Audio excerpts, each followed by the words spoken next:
Welcome to Zion's Banner. We're having a wonderful time out here in California. We are talking about who Jesus is. We're going to talk a little bit about Jesus as the eternal Son. Let me do a little bit of explaining here that sonship is in relation to the Father and the Spirit. We're going to talk about that, but if there's no Trinity, there's no Son, because there's no Father, there's no Spirit, there are no multiple persons, and so Jesus could not be the eternal Son in relation to the Father if you don't have a Trinity. So we need to start with discussing the Trinity. The Trinity is key. Really, you can't understand who Jesus is if you don't understand the fact that God, who is one God, has multiple persons within himself, to understand what's meant by the Son there. So the Trinity is really a strong objection within Rabbinical Judaism and within Islam. And so we're going to take a little bit of time to discuss the viability of the Trinity, and then we'll end up moving from there. Let's discuss this. There's one God. God the Father is God, and Jesus is God. If that's true, there must be more than one person who's God. The Trinity proves that there are three persons being God. Therefore, the Trinity allows for two persons being God. That is, God the Father as God and Jesus as God, since two persons is less than three persons. So this becomes viable and it becomes reasonable if you accept the fact that there are three persons. Now you have to understand, as I said, that this is strongly opposed within Rabbinical Judaism, and it's one of the differences. When I was growing up as a Jewish kid, the Trinity was not something I believed. In fact, it was something I would have strongly opposed. I would have regarded it as being contrary to the oneness of God. We're going to talk about that in a bit. But you know, this is an objection that Jews and Muslims have in common.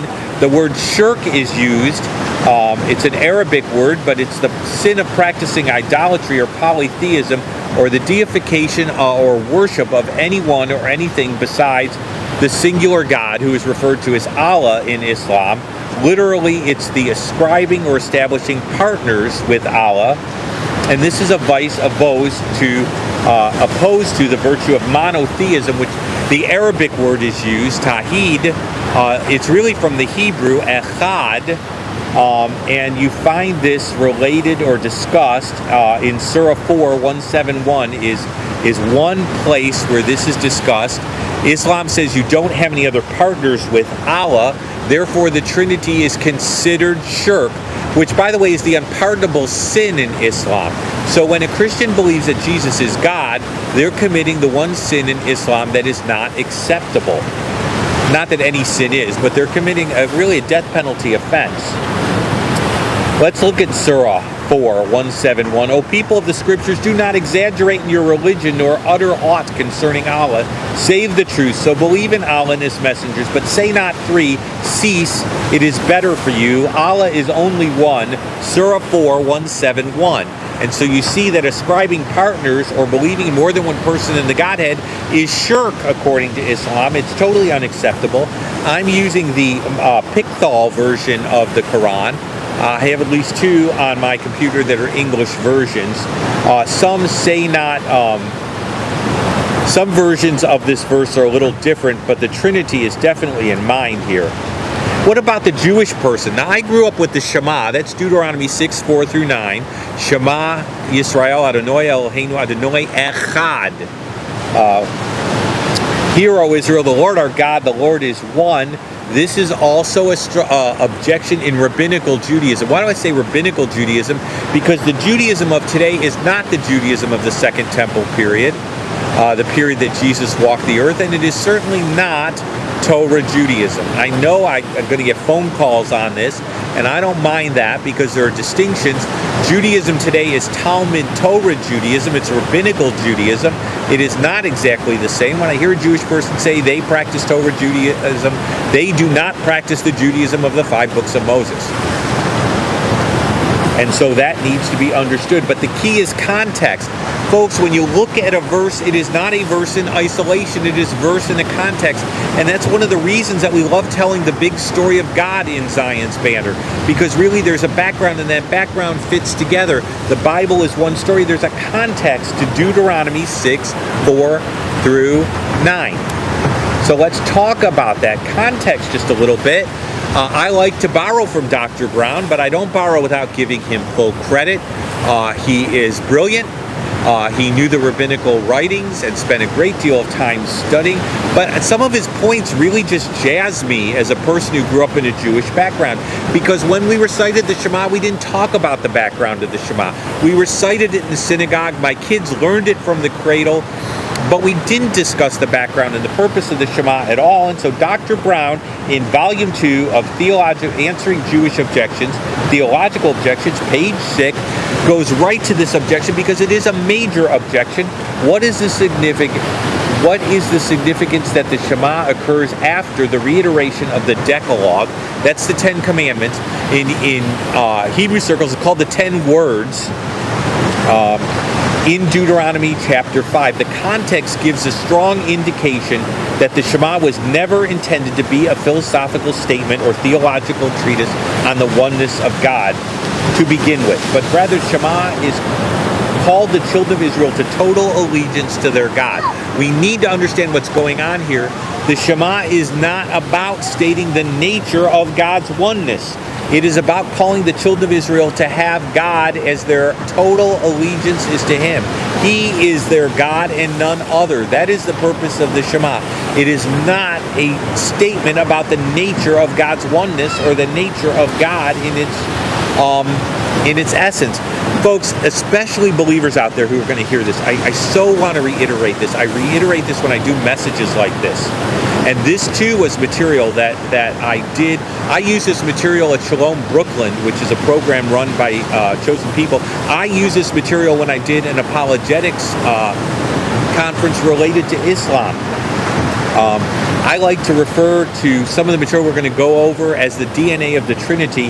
The Trinity is never about how God is one. When you are talking about the Trinity, you are talking about, strike that, reverse it. The Trinity is not about whether God is one. It's about how God is one. It expresses the nature of the one. It is not whether God is one or not one. It is about how God is one. The Trinity explains the nature of God's oneness, not the truthfulness of God's oneness, not whether God is one. And we need to be able to say that to people.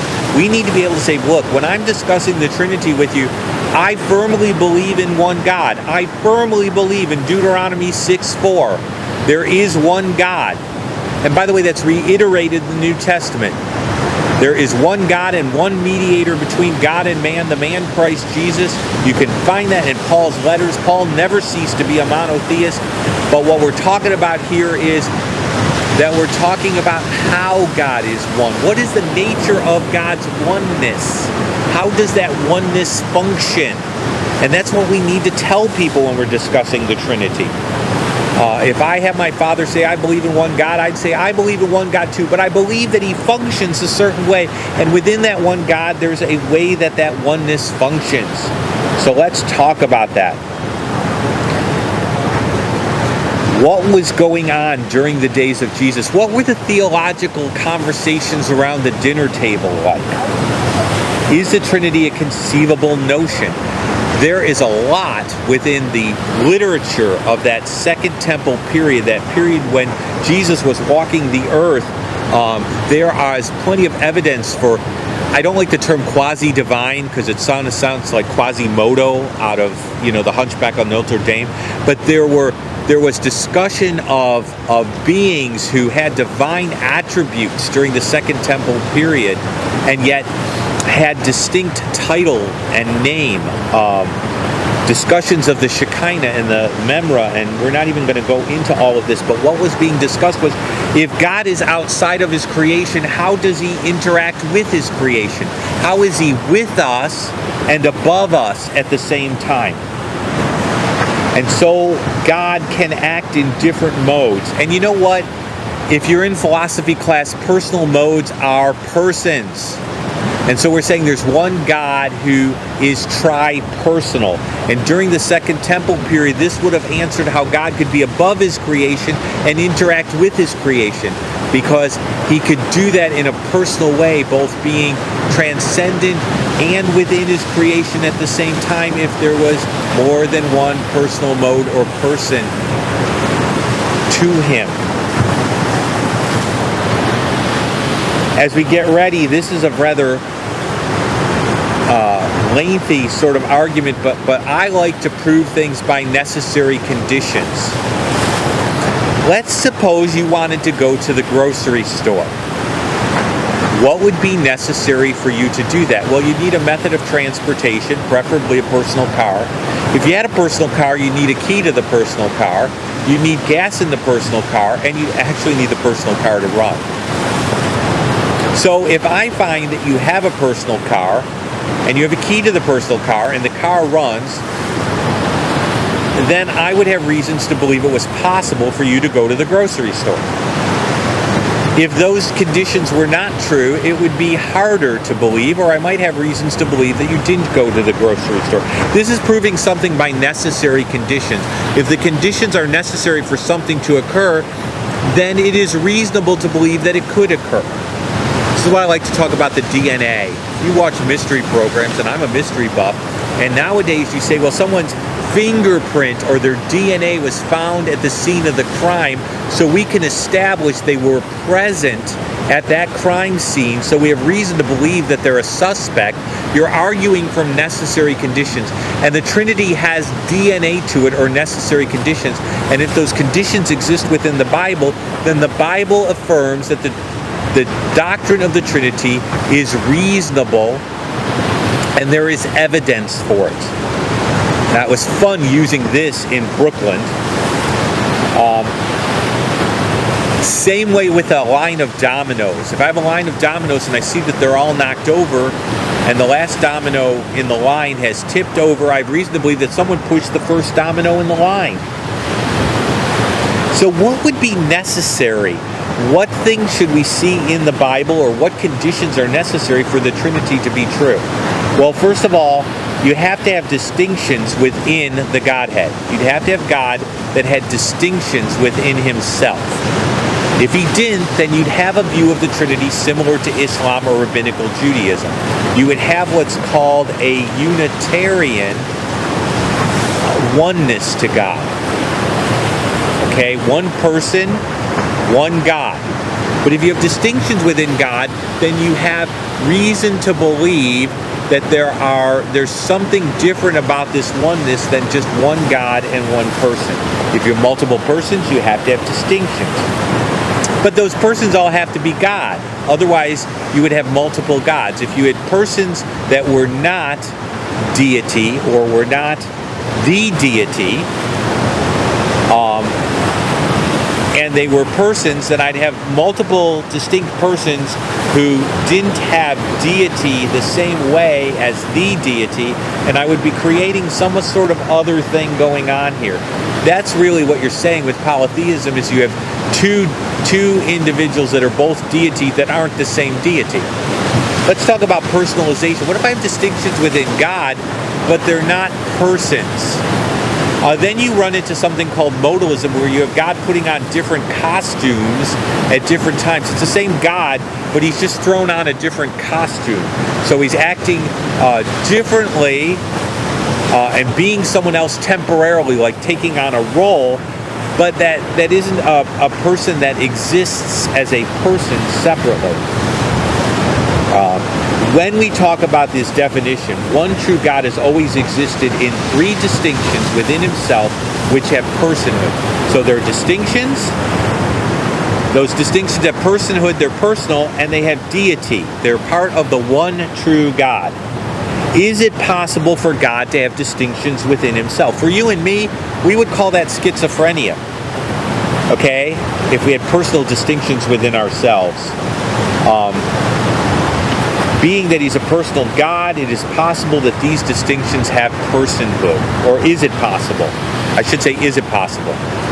We're going to be dealing with more of this as we get into the DNA of the Trinity, but what I want you to understand is that indeed we're going to examine these conditions, and then we're going to tie them to the eternal sonship of Jesus. By the way, you may have seen this material in the DNA of the Trinity, which has already been posted on our website, because I did this at an apologetics conference related to Islam, but hopefully we can bring this into line with the sonship of God.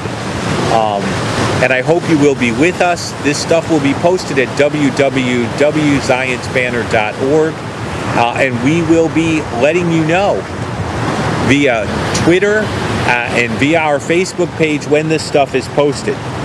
Thank you so much for being with us. It's good to be with you.